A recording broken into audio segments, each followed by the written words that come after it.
and it requires a very, very deep analysis of how the system many times mobilize one minority community against the other, to the extent that the big player gets completely invisibilized, because it is all about the impossible confrontation between two minority communities.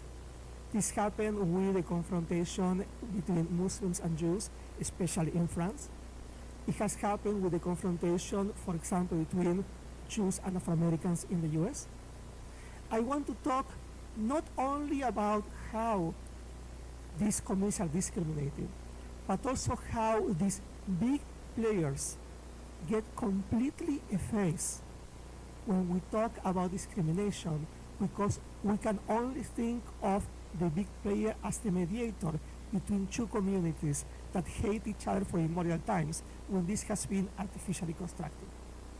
So to finish with this, I want to say the following. We have the urge of combating anti-Semitism, Islamophobia, and racism. Public policy and what do we do with it should be at the forefront of what we do. But at the same time, we need to think that cannot be the first step, because we might be finished supporting certain kind of politics that goes against what we think we are supporting. So I am asking us to think deeply, to analyze a little bit, to see how different communities get instrumentalized, not to finish with racism and discrimination, but actually to reproduce racism and discrimination. So thank you so much for your patience. Thank you so much. And now I turn to Professor Fritz, who will talk about the nexus between discrimination, hate speech, and political violence, as well as terrorism in the European Union. Thank you. Thank you very much. It's a great honor to go after my colleagues and listen to what they're talking about. And I'm going to be picking up on their themes in a lot of ways, but in a slightly different way. As Professor Dudek said, I'm looking at this nexus between hate speech and discrimination, and when it turns violent, when it actually is becomes some form of political violence and terrorism or something else. And you know, as my colleagues were speaking, I had all kinds of thoughts popping up in my head, so forgive me if I'm a little disjointed, because I want to try to bring them in, but also try to do this during the Q&A more so. But let me just start by saying, you know, looking at this, you know, there's a problem that we face as scholars of political violence. When does something like discrimination and hate speech actually turn into violence? There's a lot more discrimination and hate in the world than there is actual violence, thankfully. But that's a challenge for us in some ways, studying it, especially in the context of online hate speech and discrimination, because we've seen this just explode. And yes, there's some manifestations of this. There has been an uptick in violence associated with this, but it still poses a big challenge for scholars and for policymakers to understand this as well. But I do want to say that what we've seen with the EU, and we'll compare this to other countries and other regions in the world later, the EU has sort of taken a particular interest in this lately, specifically looking at online hate speech and discrimination and how to regulate this and try to stop this, not just for the purposes of eliminating discrimination and hate speech, but also trying to curb the violence that comes from this. I think that what's happened in the EU, specifically I'll talk in just a minute about what's called the Digital Services Act, which was just passed this year and will be implemented by 2024, is an interesting step in terms of how governments may think about regulating online speech in a way that in the US we really haven't thought of or are constrained in thinking of, and we'll see how it plays out. But let me give you some background on this issue before I go into those sorts of things. Of course, discrimination, hate speech is nothing new. What is new about all of this is the ability for perpetrators of these types of ideas to spread it so quickly and efficiently through online platforms. That's the struggle we've been dealing with for the past couple of decades.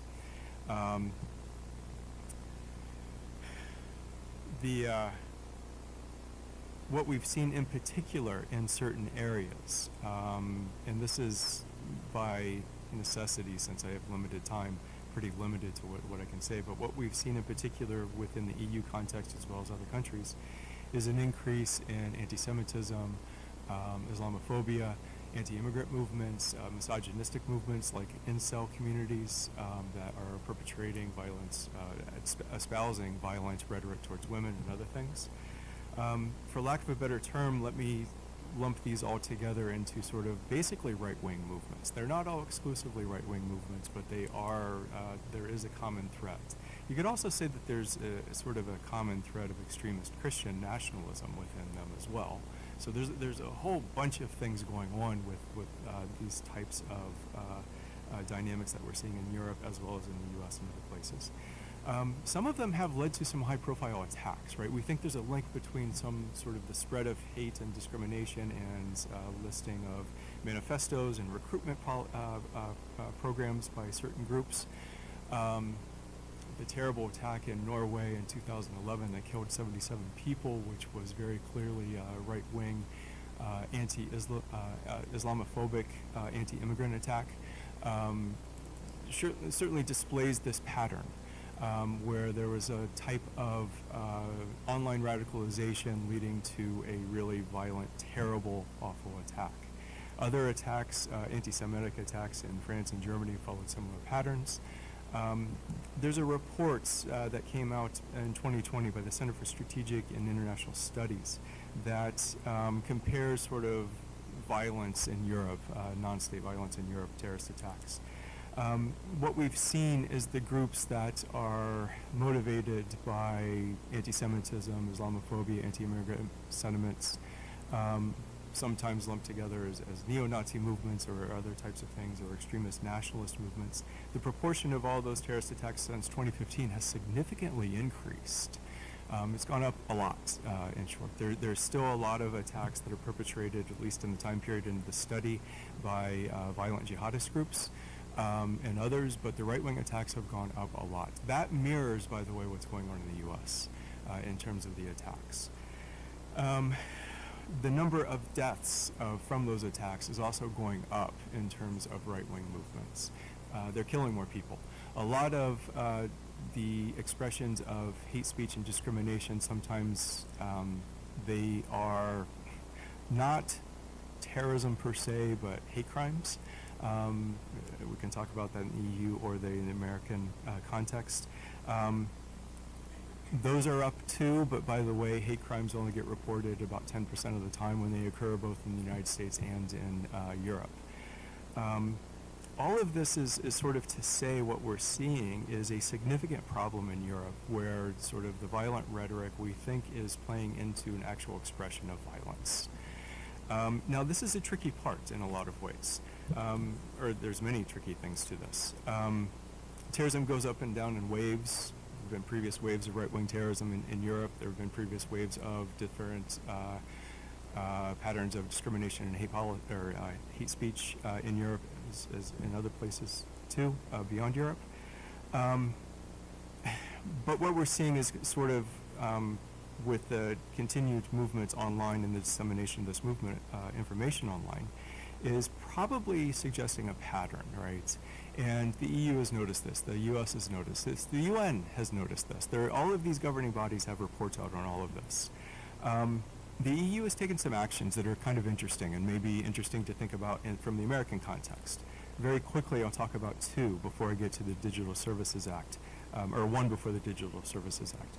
One, I want to talk about the online code of conduct to combat hate speech.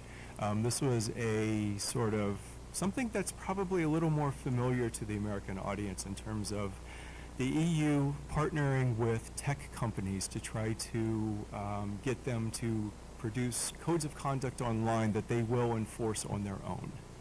So trying to define what hate speech is, what violent rhetoric is, and other types of things, and pushing those tech companies to then take that content down. That's sort of a background in the sense that's similar to what the US is doing. I can talk about that later. But getting to things, defining hate speech, one, as the public incitement to violence or hatred on the basis of certain characteristics, including race, color, religion, descent, national or ethnic origin. Trying to voluntarily police that sort of thing with these platforms, Twitter, YouTube, Facebook, those types of things. Worked okay. There was an assessment in 2019 that platforms are actually doing this, voluntarily doing this, trying to take down content. But the volume of it is just increased, even if they're taking down these much of this content. The Digital Services Act that was passed earlier this year that I mentioned before is something that I'm going to be looking at in some more detail because it's very interesting, because this is actual regulation.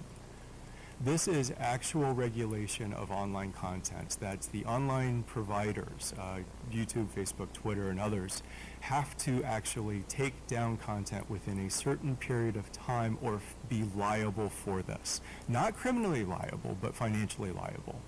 They'll face fines and punishments if they do not take down hate speech, if they do not take down incitements to violence and other sorts of things. We know that this is an issue in a sense, or a big problem, and the reason, one of the manifestations, one of the impetus for this is things like the Christchurch shooting in New Zealand, for example. This was live streamed. This was a terrible attack on a mosque that was live streamed. It was taken down quickly by Facebook, but not quickly enough, and this video spread everywhere. And it was all over. You can probably still find it on YouTube and other places. What the EU wants to do with the Digital Services Act is to stop this, because what happens when you live stream an attack like this, there are copycats. There are others who are inspired by this sort of thing. All right. So this is the effort that we're seeing within the EU right now. I very quickly am going to wrap up by saying, is this going to work? I don't know. We'll see. Some of the questions that my colleague was bringing up about getting to the how and the why probably matter as much as this policy. But I'm just going to say, when we're talking about this regulation and it's trying to actually regulate what's on the internet, we'll debate that in the U.S. context because we have a very specific context of what that means here. But bureaucracies trying to regulate private actors are always a step behind. So what happens is with online content, people figure out what's going on, right? They can manipulate algorithms. They can go after this kind of stuff. So the bureaucracy, the European Commission that's going to try to implement this is going to have a big challenge of this. But it's going to be a very interesting experiment that's going to tackle sort of the hate speech, the discrimination that we see online, and also maybe this link to violence. So I went a little bit over. I apologize for that. Looking forward to questions. Thank you. Thank you. Thanks to all of you. Very interesting. And so what we wanted to do sort of in this format as we discussed how we wanted to do this, I kind of want to open it up to my colleagues. I have a few questions that I'm going to ask them. And then we're going to open it up to you, our audience, to also ask questions as well related to the presentations, and even if you have questions more generally about the European Union and this policy area. So I'm going to start with Professor Charnow. So I know that you've been taking a deep dive into gender parity issues and the EU as you prepare for your women's studies classes this semester. And my question is, what has surprised you in your research so far? I am going to answer that question, but I just want to say something Sure. To Paul, because I don't know if any of you saw, there was a New York Times article, front page, about the Russian intervention into the digital world just after the Women's March in 2017. So it brings all of these things together. 4 million women marched in the United States after the election in 2016 on the day of the inauguration. Apparently there was this huge digital attack, but the attack went against a particular woman, somebody I know, Linda Sarsour, who's a Palestinian rights activist in New York. So it's just an interesting sort of way in which these sort of issues are way beyond the EU too. I mean, these are global in terms of cyber attacks, in terms of racism, Islamophobia, anti-immigrant sensibility, and misogyny. Just bring it home there. So, but back to your question, I think the thing that surprised me the most as a feminist was really thinking about the ways in which equality was framed by the EU, and gender equality in particular, of course, because it's my area. Because it also created, by looking at it in that way, it also creates economic and structural barriers. Because as a feminist, my lens is bigger than that, right? I mean, here we are in this capitalist economy, and this only is looking at wage labor in a certain way. So how do we account for all the unpaid labor? How do we account for the care economy, caring for children, caring for elders, caring for sick people who live in your home? So I'm sort of more in the Santiago framework here of like the how and the why, right? I mean, how do we attend to these kinds of what we would call intersectional discriminations? And that's a much more complex question, and also the ways in which feminists, I think, bring to bear the term equity. What are the resources we need to bring people to equality, not giving everyone the same resources, because not all people need the same resources, right? So that was a huge surprise for me in the sort of narrowness of the EU framing, and also the ways in which it, in some cases, weakened member states' welfare state programs and structures, and in fact hurt many women who were recipients of those welfare state programs. And so, it also, and just to conclude, it brings up this question of, can there actually be equality in a neoliberal state? I mean, that is really, on some fundamental level, that's what we're talking about. How does neoliberal capitalism play out in creating disparity and inequality? So I'll leave it there. Thank you. So I'm going to ask Professor Slobodski a question. So when we talk about forms of discrimination in Europe, is there a connection among anti-Semitism, Islamophobia, and racism? Thank you very much. Let me start, try to answer the question by following up a little what Professor Charnow was talking about. I believe that these policies, in order to attack, I would say, prevent individuals from copycats, from structuring new attacks, I think is very, very helpful. There is an urgency because people are dying. People are at risk. So I don't want to undermine those, I would say, those projects. At the same time, the question is, many times it is easier to point out the people who commit this extreme violence without understanding that there is a system that precedes the possibility of this violence, and by attacking individually the extremists, we don't see how the system works. And that goes to the question. The problem is not just the right-wing extremists, which are a problem. It is also what the right-wing extremists and the liberal state share. And I think when we see actually what they share, we are going to see a little bit what is the problem. And the question is the idea of unwage labor helping the system or not? What is the history of unwage labor? In this way, how racism and sexism have played since the beginning of modernity hand to hand to create this idea of unwage labor. People who work are not being paid for what they work, creating wealth for other people. Of course, we can go after the consequences and bring in front of a judge, the people who commit atrocities, and we should. But at the same time, when we do that, we actually are not acknowledging the system itself is reproducing these problems. And that goes to the question of Dr. Charnow. Can we have a fair, I would say, a fair way of rewarding people in a liberal economy? I don't know. Does discrimination serve a function for both the liberal state and the right-wingers that we should persecute, that perhaps serves someone's interest, and it's not just the irrational, crazy people out there doing stuff, but actually is discrimination has a rationality, anti-Semitism has a rationality, anti-black racism has a rationality, and instead of thinking they are kind of crazy, we need to think how it is presented and how it's structured. And this is why I want to answer now the question, sorry for that, but the question is how all this started, how all this connection started. I would just say that even though we are going to have discrimination and construction of otherness throughout history, it is only in the 16th century when something actually happened.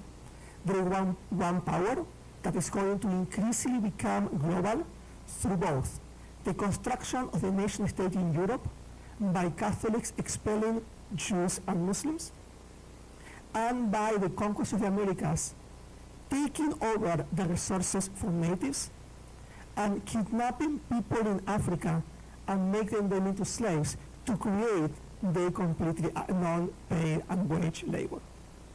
This is a moment in the 16th century when something happened in which all these racisms get untangled in different ways, but they actually get untangled.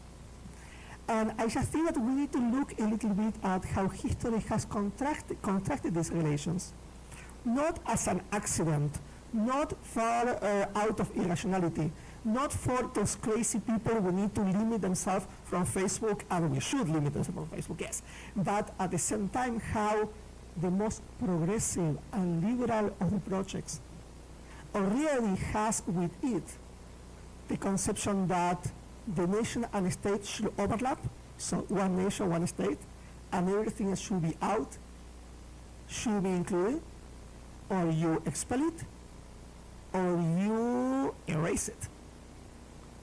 And how we actually construct wealth by stealing resources and labor from other people. How the system has been constructed not as an accident, not as an extreme idea, but very much at the central of this. And I just want to explain one example of this, which is a little bit what I do, which is the issues of antisemitism. In the moment in which Jews are expelled from Spain, the first global empire, they are expelled, they are offered the possibility of converting or leaving. The idea is that the state needs to be pure and Catholic. It is in this context in which many Jews left, but many of them converted. Even when they converted, they were being suspicious about not being able to integrate the body politics and corrupting, impurifying the system. This is a moment in which there is an emergence of a number of forgeries, such as a forgery of a little bit before when some foreign Jews asked the strongest Jews from Turkey what to do when Catholic powers come to them and force them to convert. In the early 15th century, there's a letter called the Letter of Constantinople. That is a forgery, which is not real, was created for a reason. And the letter says that the Turkish Jews answer the French Jews, don't worry, convert to Christianity to save your lives. And later on, become the lawyers, become the entertainers, become the physicians, and erode Christianity from between.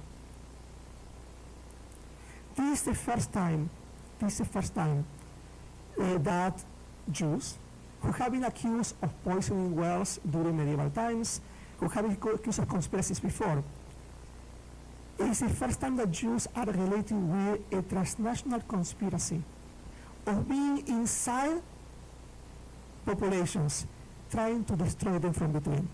That sounds familiar with something? Okay, that is happening out there today in Europe and the US. So when we think that the problem of Jewish conspiracies is a problem for the last 30 years, or we think about Jewish conspiracies is coming from the Muslim world, or is coming from a Catholic world in the Americas, we don't think that actually was integral part of a progressive project coming, and not only coming, but also constituting what Europe, how Europe think of itself today. So I'm going to say anti-Semitism as Islamophobia, I can say the same thing with Islamophobia, I can explain later, is a constitutive part of how Europe built itself. So, antisemitism or Islamophobia or racism are not accidents of a few crazy people who go there and kill people.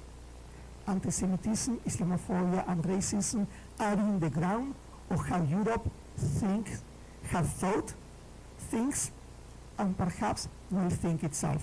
Can we change how Europe thinks itself? Yes, we can change. We can have policies, we can have things. But at the same time, so far, things have not been changing. Thank you. Professor Fritz, so what do we know about the link between online discrimination, hate speech, and violent rhetoric leading to real-world violence in the European Union and elsewhere, and if you could in particular focus on the United States?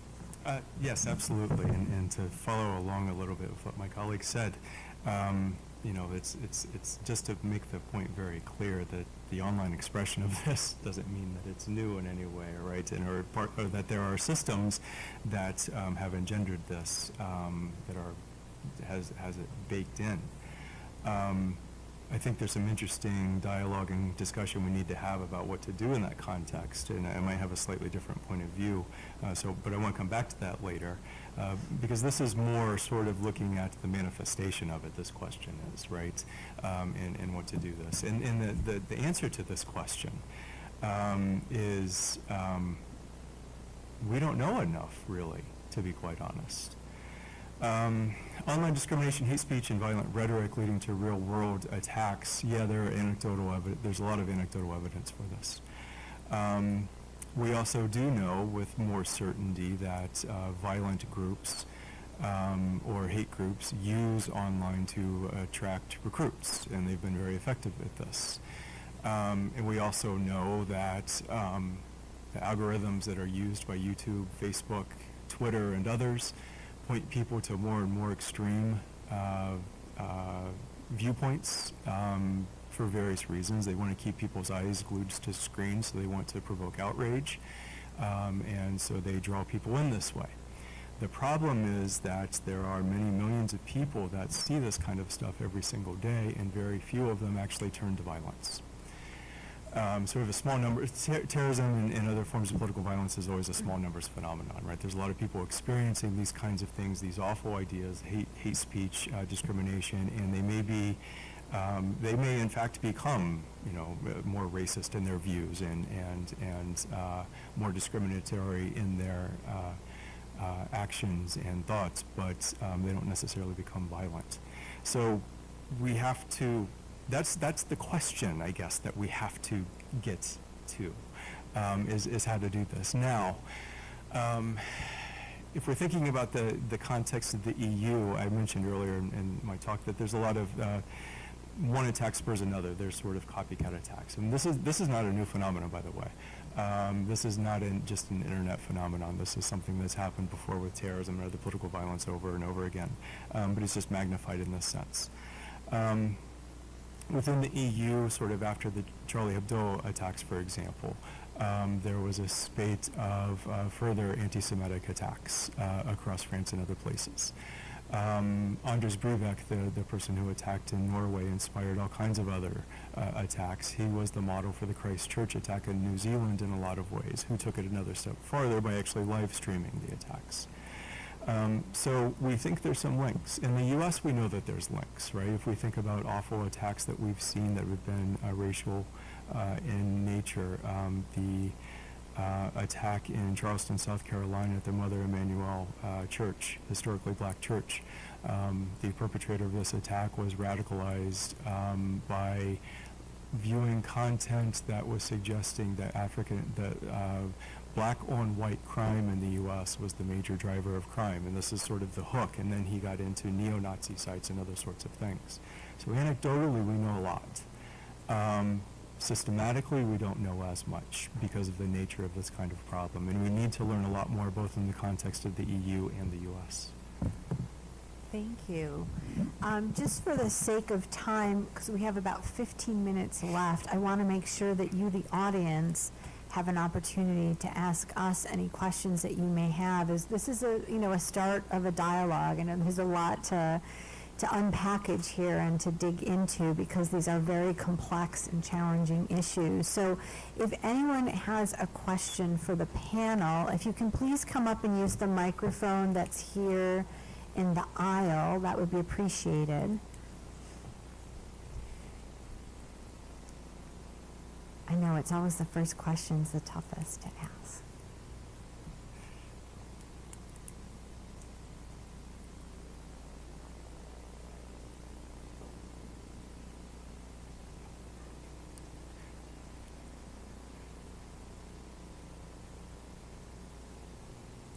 Go ahead, Hi. thank you. My name is Darian. Is the mic too high or? I think you're good. You good? Okay. So I am in Professor Sobolski's class, and a couple weeks ago I brought up the topic about how there is the social media is being used to kind of gain traction between these terror groups. And I saw this, I don't remember, it was a YouTube or TikTok video about this girl who opened a completely new TikTok account, right? And she started liking conspiracy theory videos, and it kind of led her down this hole where it turned to alt-right content before it led to darker, more kind of separatist ideas, right? And in this type of situations, do you think there's any way that we can help, or can social media companies stop that kind of content from being pushed onto people who may just be looking into conspiracy theories? I'll start in the context of the EU, and my colleagues might have more to say with this, but that's the very point of the Digital Services Act, is to be for those companies to take that down as quickly as possible. But what you're suggesting is actually one of the problems potentially with the Digital Services Act, is that if I'm thinking of your account right, this was a person who probably got linked, started this new account and started to see stuff, maybe some high-profile influencers, right, are sort of where people take this step first. This is where high-profile influencers are the ones who are able to get around regulations. They're the ones who stayed pretty seemingly on the face of it somewhat innocuous things that hold little clues for those who are interested, or maybe that hook others into this, and people start thinking, what about this? And then the algorithms of those platforms take them deeper and deeper into these deep rabbit holes. But that DSA, the Digital Services Act, is intending to try to take that stuff down, right? They always run into problems doing this, because there was going to be a step behind, but they're trying to do this. In the U.S., we have a different problem. We can't regulate it. Hate speech is protected speech in the United States. Conspiracy thinking is protected speech in the United States. The U.S. has relied completely upon voluntarily getting social media companies to do something on their own, with their own definitions of what is acceptable and what is unacceptable, because of these constitutional protections. And we haven't dealt with that very well in the U.S. There was a summit on domestic extremism at the White House last week, where this sort of stuff came up in the context of violent extremism. There's talk of maybe repealing some of the liability protections that social media companies have, Section 230 of the 1996 Communications Act, that gives them blanket immunity for what content is posted. But that's politically divisive, so we'll see where it goes. Right now, there just aren't tools to do it in the U.S. is the short answer. It may be an uninformed question, but it's not hate speech, but if I'm right, because we talked about this the other day, we can't go into a movie theater and yell fire, right? So if we can't go into a movie theater and yell fire, how can we somehow use that, as opposed to hate speech, as a way to look at some of the issues here? So I'm not a constitutional lawyer. Caveat. Not yet. But the difference is inciting action and not inciting action is my understanding. Inciting violence, right? You can't yell fire because this would cause public disturbance because people would act upon this. If you actually incite violence, if you actually call for violence, there are laws and regulations against this. But if you are just suggesting ideas that might lead others to violence, that's a little bit different, right? May I ask a question? I think that, thank you so much, both of you, for Darian for the question, and later on my colleagues for this. And I want to ask a question about this, which is the following. Most of the time we think about the liberal state as being limited to act on this. And I just think it's a very good approach. The question is whether or not it's the only approach we can give. I want to propose another approach, which is what the liberal state is not unable to do, but actually is doing, in such a way that perhaps the liberal state needs this to happen, instead of being unable to stop it. Make sense? So I'm going to ask here, the question is, what is the liberal state gain? If there is, I don't know, maybe there, maybe not, but there is any gain of the liberal state for hate speech to actually be pronounced when it doesn't lead to violence and blood? I just think that there is something to gain. I don't believe the liberal state is all objective and completely neutral. I just think the liberal state has a role there. So I'm going to ask, what is the history, for example, the question of the how is or why, what is the history of the idea of freedom of expression of the liberal state that might have a certain kind of gain by allowing these expressions to happen? So instead of thinking about the limits of the liberal state, it's about the power of the liberal state to impose certain things that they gain, but without acknowledging the gain. And we can explore if one possibility. I have some ideas, okay? But this is why I don't want to take the liberal state out of the question as inactive or small. I just think the liberal state has a lot of power, and perhaps is letting this slide for a reason. Without getting into conspiracy theories, I don't think that there are 5 guys in a bunker saying how we can get this done. No, it's not about that. It is about a logic of the liberal state that helps the liberal state perpetuating itself by allowing this to happen. And just one idea about this is, what if the liberal state can gain by showing that these are the extremists we need to protect you from, and we are the only objective center ones who can protect one side and the other? I'm going to interject. To your question, what the liberal state, and the question I think is it necessarily state actors that are doing this, or are these just political actors? It's not an action necessarily of state sanctioned all the time, maybe sometimes, not all the time, but are these tools that political actors use for particular gains? So I just want to say that. And just one other commentary, we're trying to make this comparison between Europe and the United States, and you have to be aware that in Europe, and it began in Germany, and now it is legislation throughout Europe, things like distortion of the Holocaust denial is not allowed speech. It is not allowed. It is considered illegal speech. And that's not true here in the United States. So just to understand, and I'm not a constitutional lawyer either, but just to understand the differentiation between Europe and the United States in that context of, since we were talking about freedom of speech, there are caveats in Europe that's one thing you can't touch.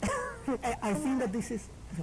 Oh, no, I'm thinking about reframing what you said in a way, because I don't think the state is this kind of rarefied thing, but I think the question for me is who benefits? Which interests benefit from having us be able to participate in this? I mean, that this is not, it's not as if everyone in the whole universe agrees and thinks that we, need to take action, obviously.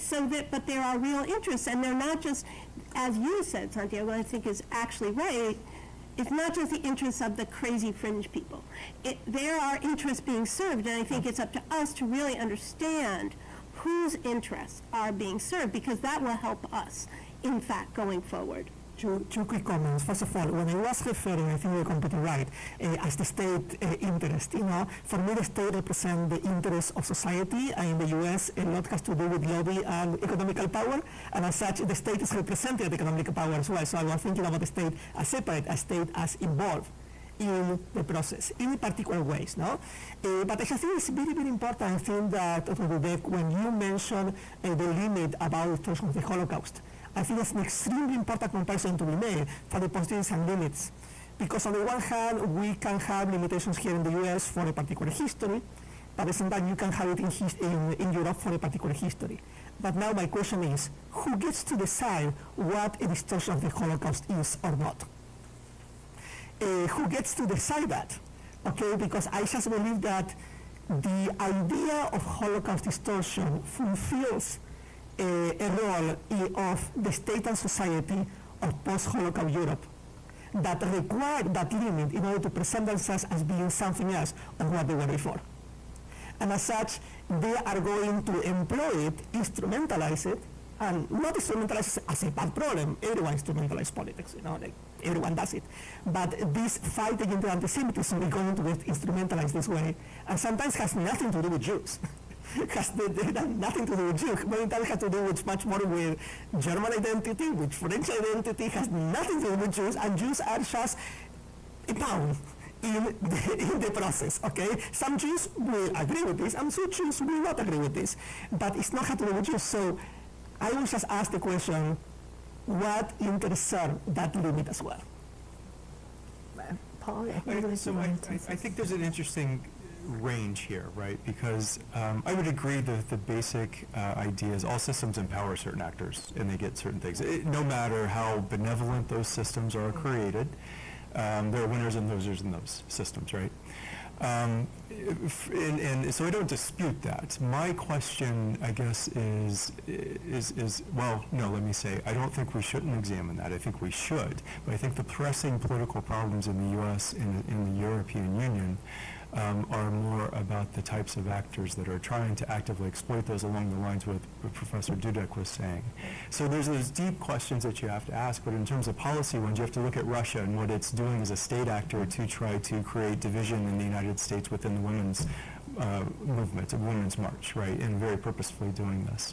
And what the right-wing groups are doing to instrumentalize instrumentalized. There you go. Old anti-Semitic tropes, right? To be able to do that, and I would actually suggest that in the context of sort of the current crisis, for me that has to be the priority. We have to work on the deep stuff, but as you started out with, and this is where we agree, people are dying. Right, and people's lives are being affected. So I not to say one approach is necessarily better than the other, but I think the manifestations of what we're seeing today are really nasty and terrible, and need to be addressed. Yeah. So.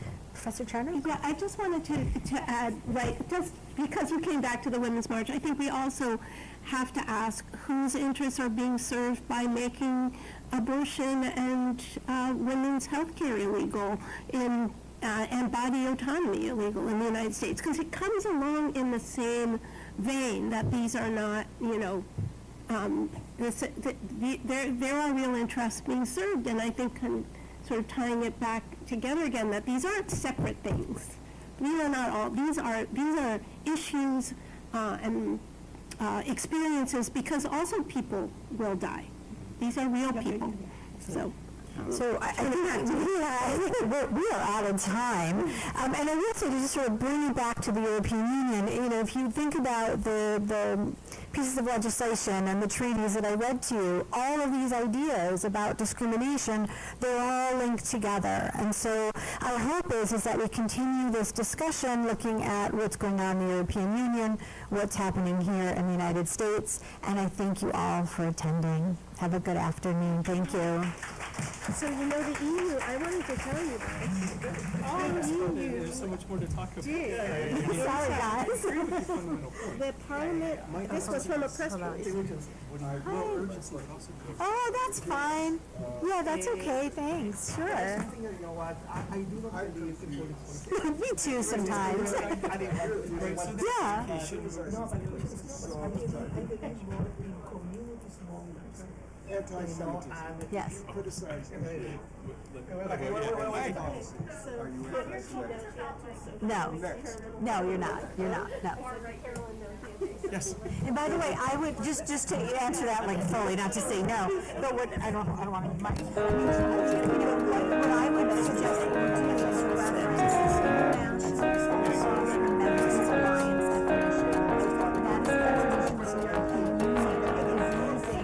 creating their policy. So if I can do this from a EU focus, that's what